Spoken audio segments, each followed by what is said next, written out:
सोचिए, अगर आपको एक ऐसा देश चलाना हो जहां सैकड़ों भाषाएं हों, अलग अलग धर्म हो, हर इलाके की अपनी पहचान हो, तो आप कितनी बड़ी नियमों की किताब बनाएंगे?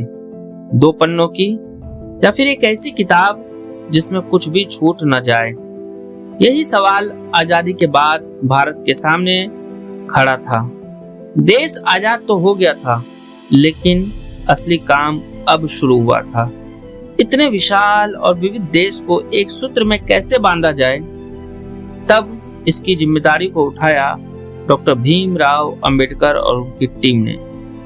उनके सामने साफ लक्ष्य था, ऐसा संविधान बनाना जिसमें हर व्यक्ति अपने आप को सुरक्षा महसूस करे। जब उन्होंने काम शुरू किया तो जल्द ही उन्हें एहसास हुआ कि भारत जैसे देश के लिए छोटा संविधान काम नहीं करेगा। अगर नियम कम होंगे तो कई लोगों के अधिकार छूट जाएंगे। अगर सब कुछ साफ साफ नहीं लिखा गया तो आगे चलकर भ्रम और विवाद पैदा होंगे। इसलिए उन्होंने फैसला किया कि कोई भी बात अधूरी नहीं छोड़ी जाएगी। हर नियम, हर अधिकार, हर व्यवस्था को विस्तार से लिखा जाएगा।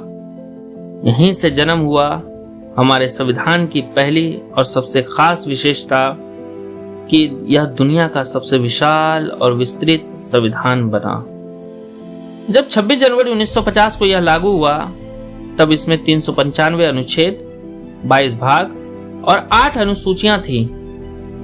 उस समय भी यह दुनिया का सबसे बड़ा संविधान था और आज भी अपनी व्यापकता के कारण सबसे अलग पहचान रखता है।